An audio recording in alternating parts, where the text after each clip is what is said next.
So there's 3 principles of inclusive design. There's recognize exclusion, learn from diversity, and solve for one and extend to many. We had a ton of customers out there that couldn't play Xbox games, and they wanted to, and it was the hardware that we built that was blocking them from doing that. Our traditional Xbox controller, it's industry leading, it's the greatest controller you can get. But if we look at it from the recognize exclusion lens, it's been designed and optimized over multiple generations around a primary use case, and that use case has a lot of assumptions. It assumes that I have 2 hands to hold it, and it assumes that I have 2 thumbs for these sticks. It assumes that I have a fluid range of motion and fine motor control to hit these buttons. It assumes that I have the reach to get these bumpers and triggers.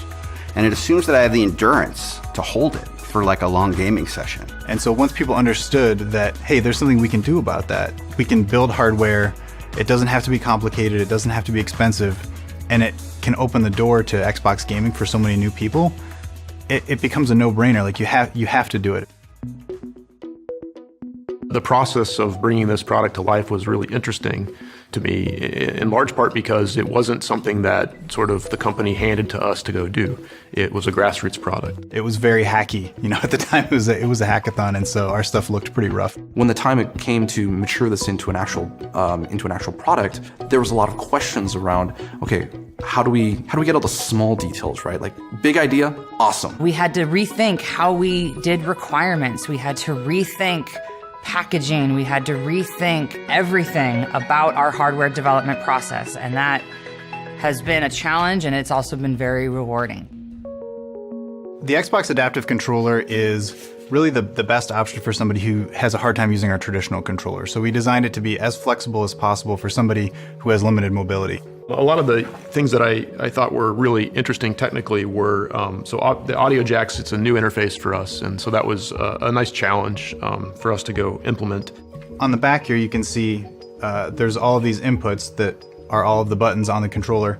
I also enjoyed quite a bit working on the USB subsystem. That was new. It's something the controllers don't have typically. When I have this product in front of me, I don't actually have to see the jack that I'm plugging into. I can feel it with this small groove and plug the pin in really easily. It's little details like that that make it a great adaptive product, but also make it easier for anyone to use. It's large enough on purpose to sit on your lap easily.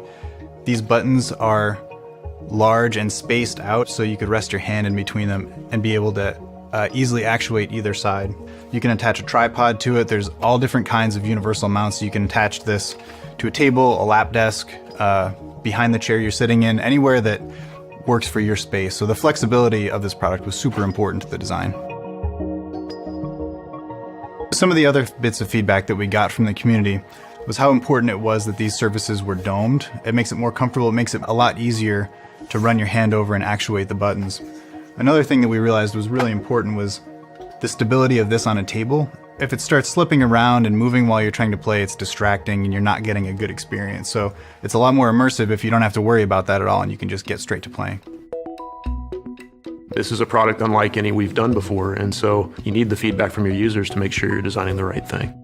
When we looked at the footage from Craig Hospital and we saw how their occupational therapists were using it, they were creating unique custom rigs sort of on the fly for a person. Like basically someone sitting down with a couple switches, some buttons, some joysticks, and the Xbox Adaptive Controller, and basically building a custom controller for someone on the spot. And for me, that is the real powerful thing. Seeing people use it for the first time, you realize, oh man, I didn't think of that. For example, attaching buttons to the face of this, that we had no idea that people would use it that way, and they did, and it's really cool. And so that just really helps inform our design process and how we think about these products in the future.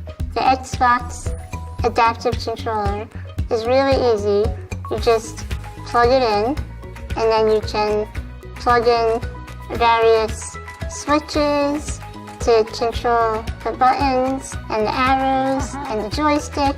And for me, that means I can play any game on an Xbox. You just set it up the way that works best for you, and you're good to go. I mean, this is a very versatile platform, and I know that there's going to be plenty of people using it in ways we didn't think about. Of everything I've done in my career as an engineer and as a program manager, The Xbox Adaptive Controller is something I am the most proud of. I think that the true impact of this is not going to be seen until it's out in the market for a while, and our customers really understand, hey, this is a great product. It can make me better too. It was just really gratifying to be able to bring something like this to life as a product.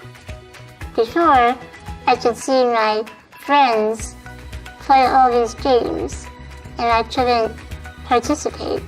But now, I feel like I can. I can take my mind off things and engage with my peers.